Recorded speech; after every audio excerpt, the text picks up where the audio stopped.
Hormuz കടലിടുക്ക് യുദ്ധഭീഷണിയിലാകുമ്പോൾ ഇന്ത്യയുടെ ഊർജ്ജ സുരക്ഷയും പ്രവാസികളുടെ ജീവിതവും ഒരേപോലെ മുൾമുനയിലാവുകയാണ്. സംഘർഷം ദീർഘകാലം നീണ്ടുനിന്നാൽ പ്രവാസികളുടെ തൊഴിൽ നഷ്ടപ്പെടാനും നിർമ്മാണ സേവന മേഖലകൾ സ്തംഭിക്കാനും സാധ്യതയുണ്ടെന്നാണ് റിപ്പോർട്ട്. ഇന്ത്യയുടെ ഊർജ്ജ ഭൂപടത്തിൽ ഹോർമുസ് കടലിടുക്കിന് ഒരു ജീവനാഡിയുടെ സ്ഥാനമാണുള്ളത്. നമ്മൾ ഉപയോഗിക്കുന്ന ക്രൂഡ് ഓയിലിന്റെ 90% വിദേശ രാജ്യങ്ങളിൽ നിന്നെത്തുമ്പോൾ അതിൽ പകുതിയോളം വരുന്നത് ഈ സംഘർഷഭരിതമായ കടലിടുക്കിലൂടെയാണ്. ഹോർമുസ് കടലിടുക്ക് യുദ്ധഭീഷണിയിലാകുമ്പോൾ ഇന്ത്യയുടെ ഊർജ്ജ സുരക്ഷയും അതേസമയം പ്രവാസികളുടെ ജീവിതവും ഒരേപോലെ മുൾമുനയിലാവുകയാണ്. ഓരോ ബാരൽ ക്രൂഡ് ഓയിലിന്റെ വിലക്കയറ്റം അത് സാധാരണക്കാരന്റെ അടുക്കളയിലെ തീയുടെ ചൂട് വർദ്ധിപ്പിക്കുകയാണ്. ഇന്ത്യയുടെ നയതന്ത്രജ്ഞരും സാമ്പത്തിക വിദഗ്ധരും അതുകൊണ്ട് തന്നെ അതീവ ജാഗ്രതയിലുമാണ്. ഈ ഭൗമരാഷ്ട്രീയത്തിലെ കൊടുങ്കാറ്റിനെ ഇന്ത്യ എങ്ങനെയൊക്കെ അതിജീവിക്കുമെന്നതും വരും ദിവസങ്ങളിലാകും നിർണായകമാവുക. അതേസമയം ഗൾഫ് രാജ്യങ്ങളിൽ ജോലി ചെയ്യുന്ന 1 കോടിയോളം വരുന്ന ഇന്ത്യൻ പ്രവാസികളുടെ സുരക്ഷയും ക്ഷേമവുമാണ് ഇന്ന് കേന്ദ്ര സർക്കാരിന്റെ നയതന്ത്ര ചർച്ചകളിലെ ഏറ്റവും പ്രധാനപ്പെട്ട വിഷയമായി മാറുന്നത്.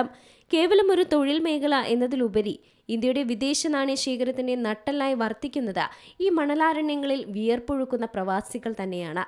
2024-25 കാലയളവിൽ ഇന്ത്യ സ്വീകരിച്ചിട്ടുള്ള $135 ബില്യൺ എന്ന റെക്കോർഡ് റെമിറ്റൻസിലേറിയ പങ്കും ഗൾഫ് സഹകരണ കൗൺസിൽ രാജ്യങ്ങളിൽ നിന്നാണെന്നത് ഈ ബന്ധത്തിന്റെ ആഴവും വ്യക്തമാക്കുന്നതാണ്. സൗദി അറേബ്യയും UAEയും ഉൾപ്പെടെയുള്ള രാജ്യങ്ങളിൽ ഇന്ന് ലക്ഷക്കണക്കിന് ഇന്ത്യൻ കുടുംബങ്ങൾ സ്ഥിരമായി താമസമാക്കിയവരുണ്ട്. UAEയിലെ വിദ്യാലയങ്ങൾ മാത്രം 2.5 ലക്ഷത്തോളം ഇന്ത്യൻ വിദ്യാർത്ഥികൾ പഠിക്കുന്നുണ്ട് എന്നതും പ്രവാസം ഇപ്പോൾ വെറും ഒരു താൽക്കാലിക തൊഴിലാളി കുടിയേറ്റമല്ല, മറിച്ച് വേരുകൾ ആഴ്ത്തിയ ഒരു വലിയ സമൂഹമാണെന്ന് തെളിയിക്കുന്നതാണ്. ഈ മേഖലയിൽ യുദ്ധം കൊടുമ്പിരി കൊള്ളുന്നത് കേവലം സാമ്പത്തിക പ്രതിസന്ധിക്ക് മാത്രമല്ല, വലിയൊരു സാമൂഹിക പ്രത്യാഘാതം കൂടിയാണ് ഉണ്ടാകാൻ പോകുന്നത്. സംഘർഷം ദീർഘകാലം നീണ്ടുനിന്നാൽ പ്രവാസികളുടെ തൊഴിൽ നഷ്ടപ്പെടാനും നിർമ്മാണ സേവന മേഖലകളൊക്കെ സ്തംഭിക്കാനും സാധ്യതയുണ്ട്.